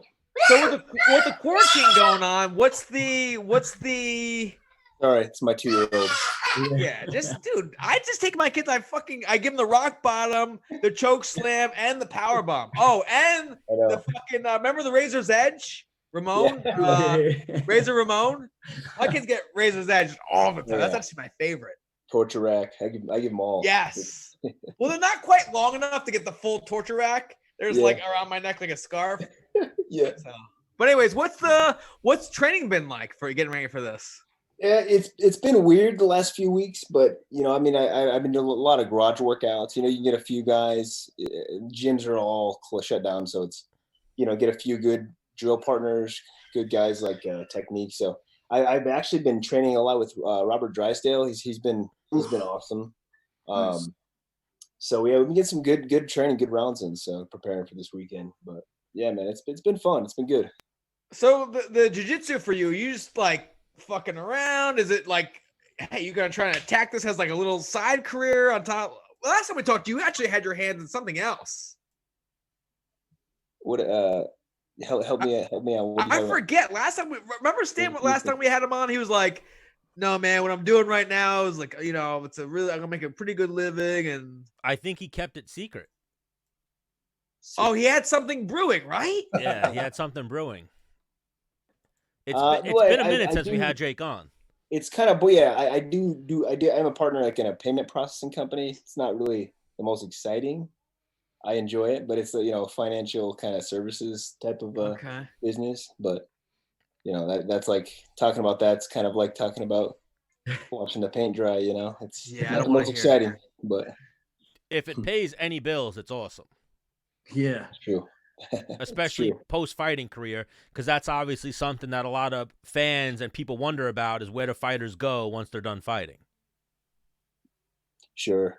Yeah, but I mean, even this grappling too, like Chael puts on a great show. For me, it's obviously a lot less stressful than a fight, but for sure, I'm coming out to win. It's not, let's just see what happens. It's like, no, I'm coming out to win. It's like, I mean, there's a lot, like I said, a lot less things to worry about, but it's a lot of fun. It's a lot of fun competing in it, though. Now, I know he hasn't put out the location. Are you in California or are you in Oregon? No, I'm in Vegas right now. Vegas. So is that where this next one is? Or we don't know? No, it's in Oregon. Oregon, yeah. So how are you getting there? Flight? Oh, yeah. Okay. Yeah. The last time I flew there was one other person on my flight, one other lady. So you're definitely planning on, sleeping on all three of those chairs. That was my favorite thing, getting on a flight and nobody sitting next to me. Like, fuck yeah, fucking lay down this bitch. Yeah. And they got to be, I mean, think about how much money they're losing. A flight from here, a 3-hour flight, like 2 people on it. It's unreal. So now even Aljo, I remember we were going to potentially get you to grapple for us before this quarantine fucked everything up. Have you spoken to Chael about jumping back on a submission underground?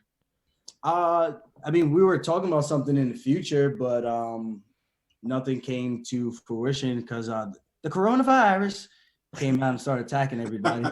Bro, they shut us down. We were thinking after April didn't happen, we were like, yo, maybe we'll go for May 30th. Right after Labor Day, a nice weekend. And then, who is it? De Blasio said, nope, no events in the 5 boroughs till July. Yeah. So now we're like, all right. And even if you're going to be the first event in July, you're doing it in front of 100 people. Nobody's coming out for that first event. We're going to be guinea pigs at that point. Go up to Saugerties for an event. Hey. It's not a bad idea. Go up to like the Elks Lodge in Saugerties or something. I think he's on something. But yeah, even that. So Jake, once we get something going, we'd love to have Jake Ellenberger. We talked to Eric before, and we talked to Aljo. Nick, I was down till the virus hit. Bro, we were so obviously you guys know, like an MMA fight, you want 6 to 8 weeks, 12 weeks to prepare, but a grappling match, 3 weeks. Yeah, a fucking week, like a couple days. So we were waiting for like that couple weeks before the match to start putting some shit out. Like we were going to do Aljo. We had maybe Pedro Munhoz. We had. Didn't he say he was down? Brian Kelleher. We had a couple guys that we were like, Didn't Munhoz say he was down? Munhoz was down initially, but then he booked a fight that wound up falling out because of this whole coronavirus. I would have loved that because we fought and it was all stand up. And then for us to grapple and actually see who's a better grappler, that would have been some fun. But fuck, man. Yeah, that would have been a good time. So now, Aljo, how were you and Munhoz? It was good or bad blood, or what's the situation there? Because he's a cool dude. Bad, no? No, he's a cool dude. After both of our UFC debuts, after the fight, he fought Rafael Sunsell short notice. I fought Cody Gibson short notice. Obviously, he fought a much higher ranked guy, and it didn't go his way. And we talked about potentially training with each other later on. I fought Mizugaki 3 fights later, and we were talking about doing a video together, breaking down that technique. Me going out to Cali, getting some work in with him. And then next, a couple of years later, we're about to fight each other. And then I remember him and the whole thing with him popping for something and his whole camp. There was like 4 people, Kevin Casey, him, and like 2 other people. And whatever. I think Anderson Silva was one of those guys. But whatever. I just said someone asked me about it. I said, yeah, I don't know whatever happened with that. And then I guess he heard about that from an interview. Someone was starting shit, one of the journalists, and it just caught a little fire, caught a little wind, and it just spiraled out of control. I was like, I don't hate the guy, but the facts are the facts. You got caught with something. I don't know what it was. I don't know if it was intentional. I don't give a shit. I'm just asking whatever happened with that. Kind of got swept under the rug. He served his suspension, and no one ever talked about it again. So after he got pissed off, I was like, you know what? Maybe I just keep poking the bear and see what happens. And he got. Was he ranked above you or no? No. I think we were like 5 and like close. 5 and 6, yeah. And he was ranked 5th because he just knocked out Garbrandt, and I think I was 6 or 7. So I would. Because you're pretty good at that. Like someone's like above you, you're like, hey, you. You wanna meet? No? Okay. How about now? Yeah. I think I do it in a playful way. I don't think I'm ever like. No, I agree. I think you're pretty good. And some people were like, they get super sensitive about it. Like, I just realized I got blocked by actually your guy, Dominick Cruz. And I was like, he blocked me on Instagram, blocked me on Twitter. I'm like, dude, I wasn't even talking shit to you. I was talking shit to Henry Cejudo. It was kind of at his expense, but I was like, dude, if Brutal Man Cruz can't make it, just hit me up and I'll take on that guy, Triple Clown or whatever. And I guess he saw a couple of those posts and he didn't like it. I mean, what do you want me to say? If I don't know. This is the fight game. I thought he had the most thickest skin out of everybody, and whatever. Long story short, Pedro and I are good. It was good to have a little animosity, blowing up get some eyes on the fight, and I think we went out there and we both put on a really good show. Yeah, because I definitely put a little fuel out there. I was like, so he beat you in the MMA match. You want to try and beat him in the grappling match? What do you? But even so, we usually have people on that we know a little bit, and we have some type of correlation with. Menace fought them, Menace trained with them. I know them a little bit, or it's like someone that like we almost like just relevance. So we got Pedro Munhoz. We were like, I was like, yo, Menace, you know him? He's like, no. I'm like, the only connection we really have to him is he fought Aljo. And then he came on. He was one of the coolest motherfuckers we ever had on. Yeah, he was pretty. He's a cool dude. Like he was a cool dude. We took a picture in the hospital together. We were both of our legs were banged up to bits, and I popped the capsule on my left thumb. So it was fun, man. When you have a fight like that and you guys both go after it, no one quits, no one's giving up. There's always a mutual respect. And at the end of the day, he's chasing the same thing I'm chasing. I have no animosity against none of these guys. Yeah. But when it comes to signing the dotted line and we're gonna have to pump the fight up, if you're not willing to do it, one of us has to. And for sure. Yeah, so I mean that's just my personality. I never have any hard feelings towards it, and I like a little banter because now it gives us a little bit more of a wager to fight for. Because now it's like bragging rights. Yeah. And some people don't like it. Some people think it's not cool or is disrespectful to the arts. I mean, to each his own. I think it's like being in the backyard playing a pickup basketball game. Right. You guys shooting the shit like I'm gonna get you or you're gonna get me. It's fun to me. It's just more consequences. We're just really beating the piss out of each other. Yeah. Like, I mean, because 4 people in this room have fought. But all of us, except for Stan, has come from a wrestling background where there is really no shit talking. If you do talk shit, you're like the fucking villain in the fucking gymnasium. Yeah, I kind of that guy gets fucking packed. That's why I like Thomas Gilman. Why? Wait. Nobody talks shit in wrestling. Yeah. People talk shit in wrestling. Not really. Nah, it's looked down on, man. Not really, but now I feel like now there's kids that are getting a little bit more cocky. You got that kid Nick Soriano. You got the Gilman kid. Wait, who's the other kid? Who's the kid? Palacio. Who's the kid going through it with Gordon Ryan? Pat Downey. Pat Downey. Yeah, bro, that dude. Yeah, he talks shit. But I think those guys are all MMA fans, and they see MMA guys kind of doing it, and they're trying to take it into their sport. I'm not agreeing with it, but I think it makes it more exciting because the match has more weight. It has more weight. I like it, yeah. Now you're glued, you have some personality. You know? Yeah. So what I'm saying is like I'm happy. Like for me, like just I tried it a little bit and then I lost. I'm like I can't do it. It was just too much pressure and like I just because I remember being like Conor McGregor, he fucking sucks, and then I was getting ready to fight Lamas, and I'm like. He's not faster than me. He's not stronger than me. He can't take me down. He can't submit me. How does he win? Someone played that clip of me saying that, and then he jabs me, I drop, and he chokes me out. I'm like, yo, even that, like, so the Menace internet wins. Menace is like dumb humble. And then when you were fighting Lamas, they had that video on like Embedded where you were running on the treadmill and you were like, who's running as fast as me at this high altitude? Nobody. And you started naming names. And then as soon as you fucking lost to Lamas, it was like, oh man, like that's coming back. Yeah. I lost I to couldn't Caraway. from there, I was like, let me just be me. I'll just be a funny goof and I'll fight people. That's going to be my thing. You guys know, though, you get caught. It happens. If you talk shit, you get caught sometimes. It happens. And it's funny, anything you ever say, it's always going to be recorded. They'll replay it 10 years later, and you're like, you got to be kidding.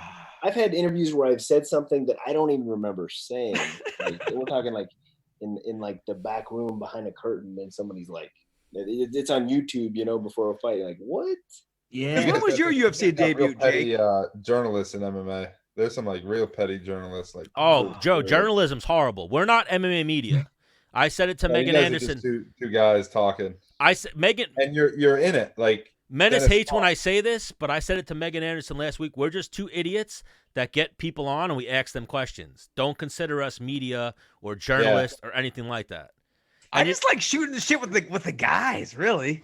I think have guys on. Let's have a little gym talk and then fucking. Hey, good luck on your fight coming up, your competition. Something media does too. They'll play the fence. They'll be like, "Oh no, Aljamain, so you're fighting so and so.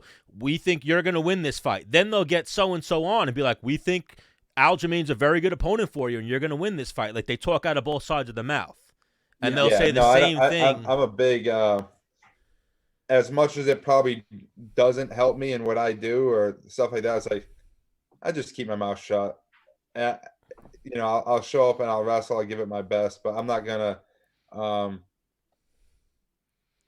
say something that isn't me. Because then, like what Dennis said, was like, that's not me. So why am I acting like something that isn't me? Then it's just Jesus. Sure. Like look at Henry. Like, oh man. Like dude, like. You're all he does is just piss people off by being so cringeworthy. It's like, Henry, that's not fucking you, dude. And that's not him though. That's a character. But the thing is, it's just so not natural. It's like, dude, I'm not gonna spend my time trying to be some villain or shit. Aljamain's got to deal with that shit every day. I'm gonna be. Man. I got his post notifications on, so I just chirp him every time he posts something. I just chirp him. Bro, the world we're in now, that's a full-time job. It is. But the thing is, like, from where he came from was such an honorable. I mean, what he's doing now, hey, he's still, he's a champ right now. He fucking beat some really good guys. Like, he works. I mean, he's a good fighter overall. I'm gonna sit here like Aljo's my boy. I want him to fight and do well. You know what I mean? But I mean, look at like where he came from, like running around with the flag to like what he is now. It's like, what the fuck happened? At least never would have funny, Yeah. But hang on, the thing is listen, he's trying to make money and he's doing a good job with like people watching like, man, what the fuck is he doing? I want to see him get his head knocked off. They're still tuning in. Yeah. So Jake, are you still watching fights now that you're retired? For sure. Always. So we'll go round robin real quick here. Okay. Obviously, May 9th, Dana says he's putting on a card. Dominick Cruz versus Henry Cejudo is one of the fights. Who do you got in that? Did they make? Jeez, I didn't even. I got a guy on the spot. I mean, it's hard to. You can put two up. You can put who you want to win, who you put your money on. Sometimes I do that. Well, I mean, listen, Cejudo knows how to compete, man. He steps up. He does. Cruz, world champion. Like it's a tough one to call, to be honest. Really is. If Cruz at his best, man, he can beat anybody. I think so. So you didn't answer the question. I know. I was gonna say just because you could play the fence he's if a little you want younger. to. It's a big chat right now. You can play the fence. Watch this. So Nick, Cejudo, Dominick Cruz. Who do you got? No Mr. Feeney's. I'm gonna go Cejudo. I haven't seen any of them fight in a mad long time. So you're going with the wrestling buddy. Yeah, I'm gonna go with him just because he's kind of beaten a lot of guys lately. And I don't. When was the last time Cruz fought? 4 years ago. Yeah, 2016. End of 2016. Really? Yeah. Yeah. I don't know. I'll go Henry. And I watch fights, but I don't. If they're not free or if it's not like a big card, I won't watch it. Yeah. I'm not gonna. You're not going out of your way to make sure you see it. Yeah. That's fair. Eric, Nothing who wrong you with that. got? I mean, I'm going with my guy. You know what I'm saying? Obviously, yeah. But look. Henry should be the favorite, right? And he should justifiably be the favorite. Just don't be surprised when Dominick pulls some magic out of his ass, because he's done it before after a 4-year layoff. It's like that kind of, like I said earlier, that kind of mental toughness to be able to come off 4 years against the top guy in the sport at that weight, right? Is pretty amazing. And if you can do that once, you know what it takes to do it. You can do it again. And I think just don't be surprised. Dominick will go to those dark places, and so will Henry. I think it's going to be who can go like a little bit deeper. You know, it's going to be who can outwork who. I think in this fight it's going to be a battle of workhorses. You know, guys with heavy output. So it's I'm excited for the matchup. I feel real good about it. And it's definitely easier to earn a title than to hold a title. For sure. So now, Aljo, you might be fighting the winner of this one. Who do you got? Hopefully. I mean, we never know. I mean, it's the Dana White show, so I just sign the paper and fight who they tell me to at this point.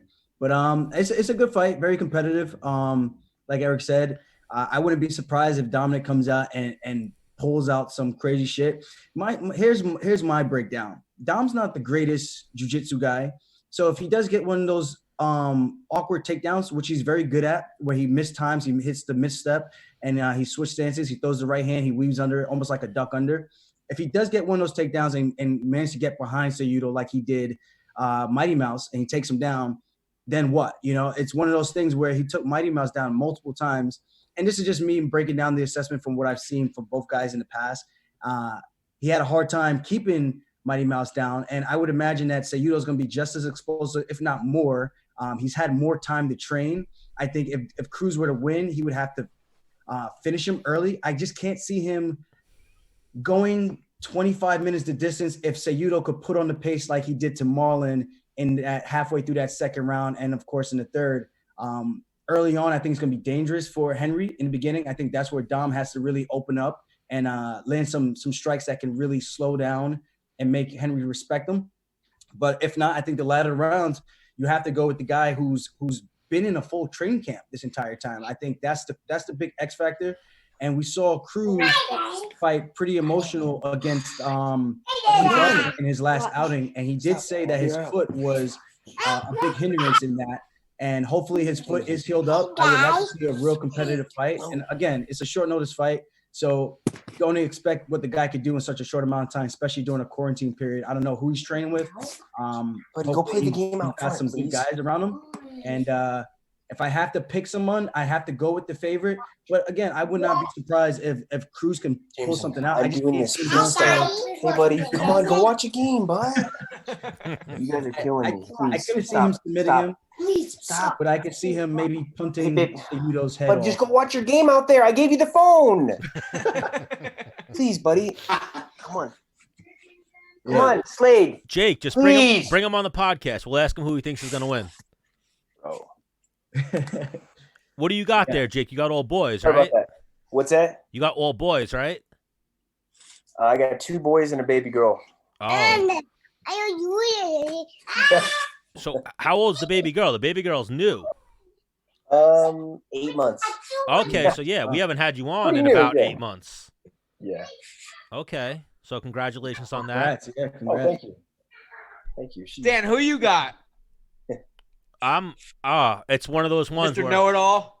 where I'm actually rooting for Dominick Cruz. I would love to see that story of you haven't fought in 3-4 years and you come back and win, but I think Cejudo is going to win.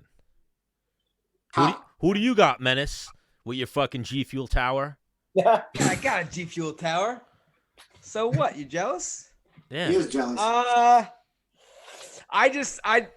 So here's another aspect that I haven't brought up yet is like, and I'm sure, Eric, Aljo, Jake, you fought someone where you're like, this guy is not my level. I don't really have to really prepare as hard as if he was, the title holder for, you know what I mean?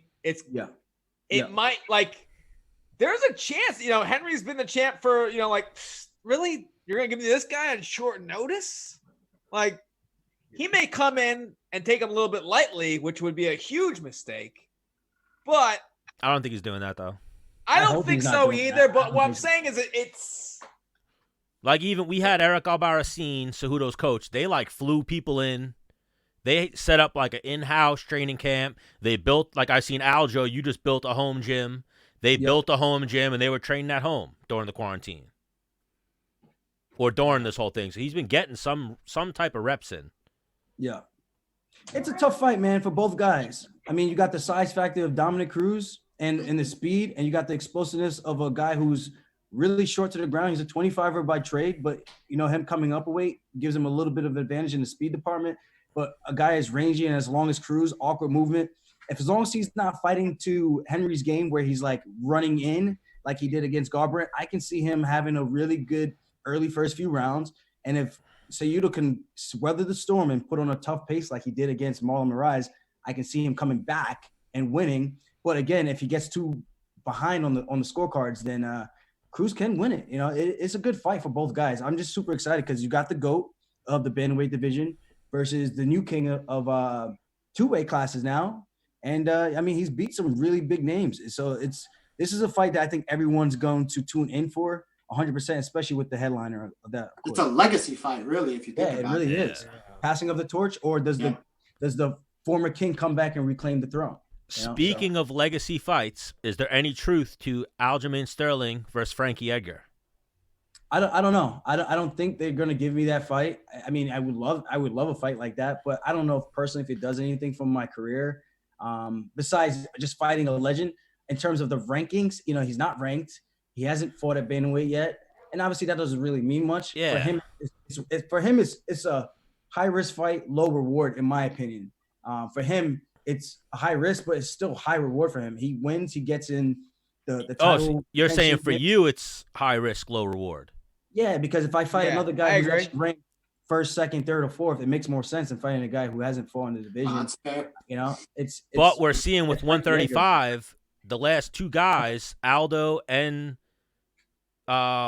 Cruz, to get title shots, they both had losses. You haven't had a loss in a minute. I think I'm doing this all wrong. I think I'm doing this completely all wrong. So you beat Frankie Edgar, and you're almost maybe then guaranteed a title shot. He beats Frankie Edgar, then Frankie Edgar gets a title shot. Yeah, that's what it looks like. It's fucked up. Because even I heard they were trying to give you Sandhagen. Then they had Edgar and Sandhagen booked at one point. Is Cody Sandhagen just going to swoop in and take this fucking title shot? Well, it was supposed to be me and Edgar at MSG, but I already knew I couldn't fight in New York. They said they were going to work on it and they were going to get the ban lifted for me and I would be able to fight there for the medical reasons. And of course, it didn't happen. I postponed my surgery because of fucking Frankie Edgar, which pissed me off. And because of him, I'm taking a lot longer to recover. It's not his fault, but because of him, technically, it's really because of him. They dangled the carrot. Oh, you can fight Frankie Edgar at MSG, sold out arena. Frankie Edgar, king of New Jersey. Me fighting from New York, it would have been a sold out. It would have been crazy. Not saying because of us, but the other fights as well. But, that didn't happen. Then he got booked up with Sandhagen. He pulled from that fight, went up to go fight Korean Zombie, got starched, and now he's back trying to come back. So it's like you almost lose a little bit of the aura of beating Frankie Edgar. So it's just been a big shit show with the 135-pound division and even the 45-pound division, man. Everything's been crazy. Well, yeah, they were going to get rid of 125. Then 135 got sent into a whirlwind when Dillashaw popped. Yeah.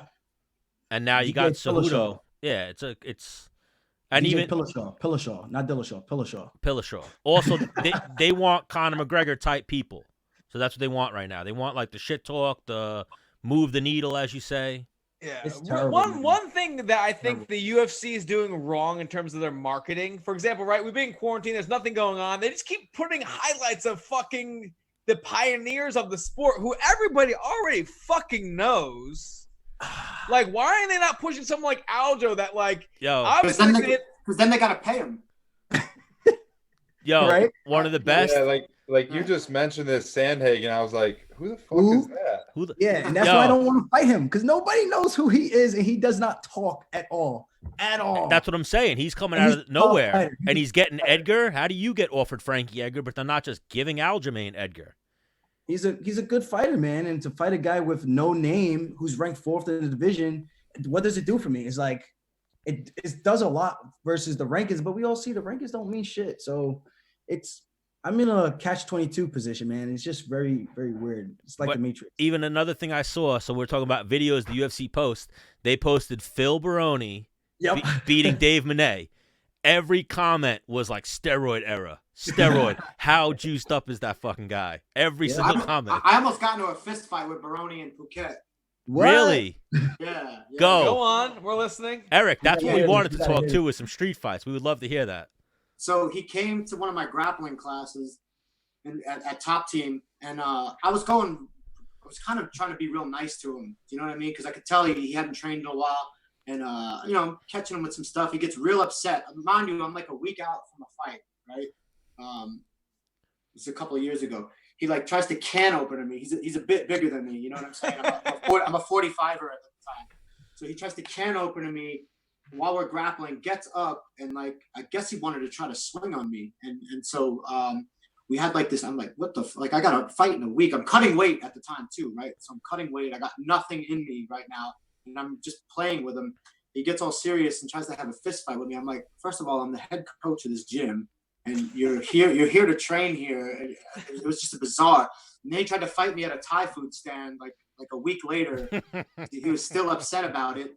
Then he had like an emotional breakdown, wanted me to be his coach and like help him out. And then somehow got in his head that I was against him and went on like these internet tirades. It was just nonsense. Like I think if Phil and I see each other, it's definitely going to be like an on-site situation. Really? Yeah, 100%. Oh, that's awesome. That's awesome. Yeah, and it's like, man, I'm well past that, but just for my own safety, like it's going to be an on-site situation just because that motherfucker ain't stable.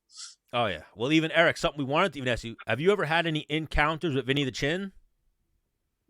Maybe when I was bouncing in the Hamptons, I might have. That's why I was asking, because he was the Neptune's legend or Long Island legend club guy.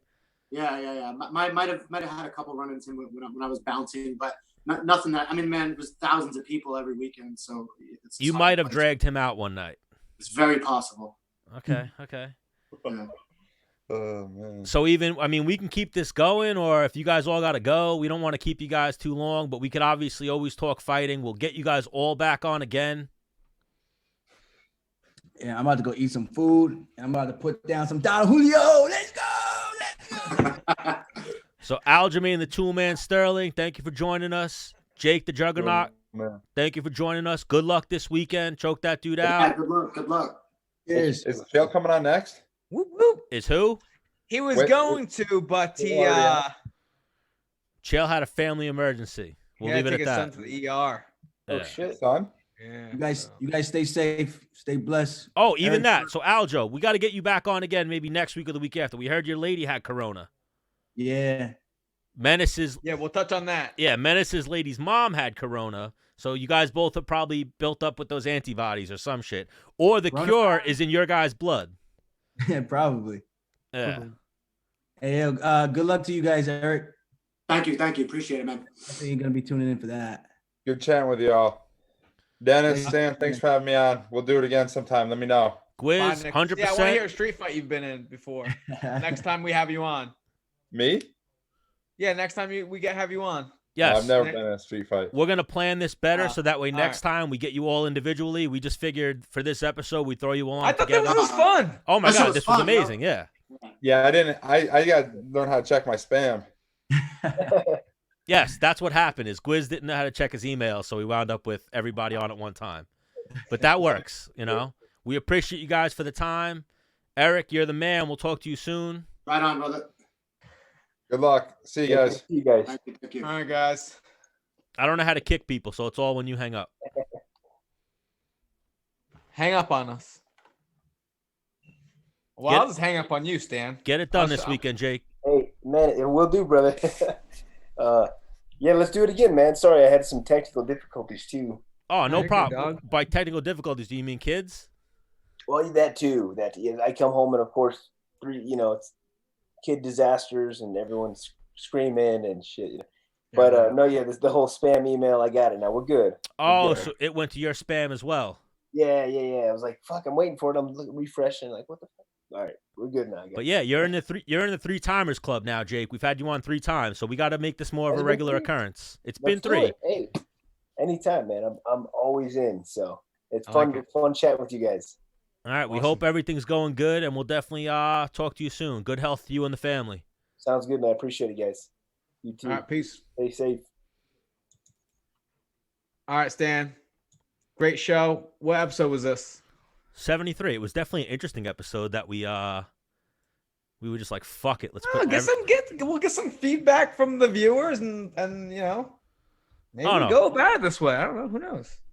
Well, no, I think what we also did too tonight is we just bombarded people. We're like, yo, you're coming on for an interview. Then we're like, you know what? This guy's on the interview with you. You know what? These other 3 people are going to be on the interview with you. Yeah, but that's gym talk. Oh my God. I'm talking to you. Someone's like, what? Exactly. Oh yeah, me too. Exactly like we said. We were all able to bounce the conversation. Me and you did a great job jumping it around. We're getting professional at this point. Thank you. So, Menace and the Man, episode 73. Well, see you later.